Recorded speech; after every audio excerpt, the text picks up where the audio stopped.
Hi ಎಲ್ಲರಿಗೂ ನಮಸ್ತೆ. ದುರ್ಗಾ ವಿಶ್ವ ವ್ಲಾಗ್ಗೆ ನಿಮ್ಮೆಲ್ಲರಿಗೂ ಸ್ವಾಗತ.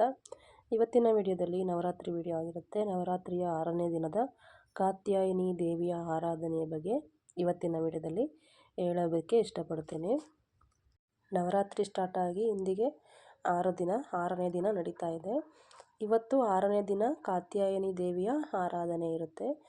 ನವರಾತ್ರಿ 6ನೇ ದಿನ ಚಾಮುಂಡಿ ತಾಯಿಯ 6ನೇ ಅವತಾರವಾಗಿ ಕಾತ್ಯಾಯಿನಿ ದೇವಿಯ ಆರಾಧನೆ ಮತ್ತು ಪೂಜೆಯನ್ನು ಮಾಡುತ್ತಾರೆ.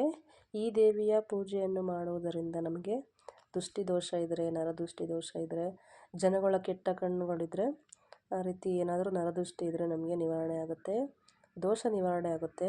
ನರದೃಷ್ಟಿ ದೋಷ, ಕೆಟ್ಟ ದೃಷ್ಟಿಗಳು, ನರದೃಷ್ಟಿಗಳು ಇತ್ತು ಅಂದರೆ ನವರಾತ್ರಿ 6ನೇ ದಿನ ಕಾತ್ಯಾಯಿನಿ ದೇವಿಯ ಆರಾಧನೆಯನ್ನು ಮಾಡೋದರಿಂದ, ಪೂಜೆ ಮಂತ್ರವನ್ನು ಪಠಿಸುವುದರಿಂದ ಒಳ್ಳೆಯದು. ಮಹಿಷಾಸುರನ ಸಂಹಾರ ಮಾಡಿದ ತಾಯಿ ದುರ್ಗಾದೇವಿಯ ಅವತಾರ.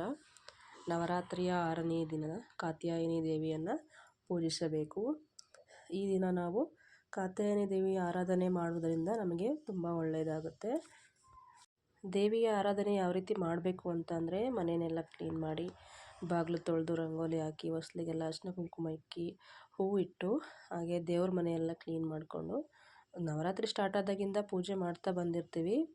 ಆದ್ರೂ ಮತ್ತೊಂದು ಸರಿ ಕ್ಲೀನ್ ಮಾಡಿ, ಡೈಲಿ ಹೊಸ ಹೊಸ ದೇವಿಗಳ ಹೊಸ ಅವತಾರಗಳ ಪೂಜೆ ಇರುತ್ತಲ್ವ, ಆದ್ದರಿಂದ ಈ ದಿನ ದೇವರಿಗೆಲ್ಲ ರೆಡಿ ಮಾಡಿ, ಅಲಂಕಾರ ಮಾಡಿ, ತುಪ್ಪದ ದೀಪವನ್ನು ಹಚ್ಚಿ ನಮಸ್ಕಾರ ಮಾಡ್ಕೋಬೇಕು.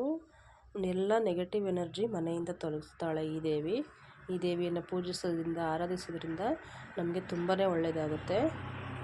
ಮಾಟ ಮಂತ್ರ, ನರದೃಷ್ಟಿ, ಭಾನುಮತಿ ಪ್ರಯೋಗ, ಇದರಿಂದ ಮುಕ್ತಿ ಕೊಡುತ್ತಾಯಿ ನನಗೆ ಅಂತ ಹೇಳಿ ಪೂಜೆ ಮಾಡಿ, ದೇವಿಯನ್ನು ಸಂಕಲ್ಪ ಮಾಡಿಸ್ಕೊಂಡು ಪ್ರಾರ್ಥಿಸ್ಕೊಳ್ಬೇಕು. ಪೂಜೆ ಮಾಡಿ, ಯಾವುದಾದ್ರೂ ನಮಗೆ ಸಮಸ್ಯೆಗಳು ಇದ್ದೇ ಇರುತ್ತಲ್ಲ, ಅದನ್ನು ಹೇಳ್ಕೊಂಡು ದೇವಿ ಹತ್ರ ಪೂಜೆ ಮಾಡಬೇಕು.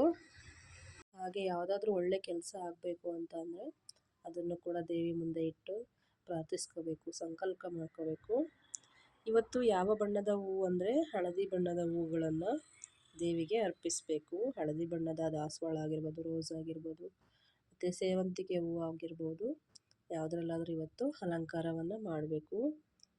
ಮತ್ತು ಹಸಿರು, ಕೆಂಪು, ಹಳದಿ 3 ಬಣ್ಣದ ಬಟ್ಟೆಗಳನ್ನು, ಸೀರೆಗಳನ್ನು ಧರಿಸಿ ಪೂಜೆ ಮಾಡಬೇಕು. ಇವತ್ತಿನ ದಿನ ಮುತ್ತೈದೆಯರು ಪೂಜೆ ಮಾಡೋರು ಹಸಿರು ಮತ್ತು ಕೆಂಪು, ಹಳದಿ ಬಣ್ಣದಲ್ಲಿ ಸೀರೆಯಲ್ಲಿ ಉಟ್ಟು ಪೂಜೆಯನ್ನು ಮಾಡಬೇಕು.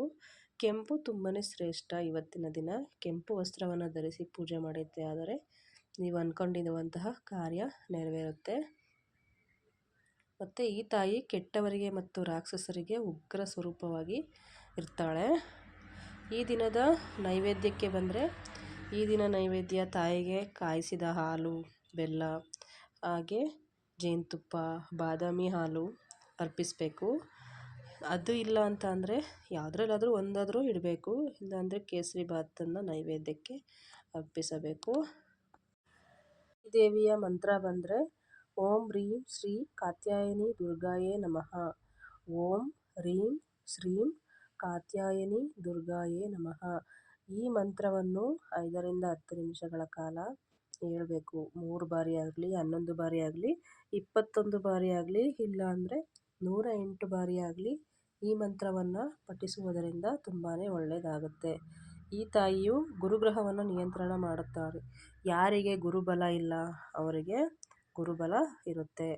ಈ ದಿನ ಗುರುಗಳ ಪಾದಕ್ಕೆ ಬಿದ್ದು ಆಶೀರ್ವಾದ ಪಡೆದುಕೊಂಡ್ರೆ ತುಂಬಾ ಒಳ್ಳೆಯದು. ಪೂಜೆಯ ನಂತರ ಮನೆಯಲ್ಲಿ ಹಿರಿಯರು ಯಾರಿರ್ತಾರೆ ಅವರ ಪಾದಕ್ಕೆ ಬಿದ್ದು ಆಶೀರ್ವಾದ ಪಡ್ಕೊಳ್ಳೋದ್ರಿಂದ ತುಂಬ ಒಳ್ಳೆಯದಾಗುತ್ತೆ. ಇದಾಗಿತ್ತು ಫ್ರೆಂಡ್ಸ್ ಇವತ್ತಿನ ವಿಡಿಯೋ. ಈ ವಿಡಿಯೋ ಯಾರಿಗೆಲ್ಲ ಇಷ್ಟ ಆಯಿತು ಪ್ಲೀಸ್ ಒಂದು ಲೈಕ್ ಮಾಡಿ, ಶೇರ್ ಮಾಡಿ, ಕಮೆಂಟ್ ಮಾಡಿ.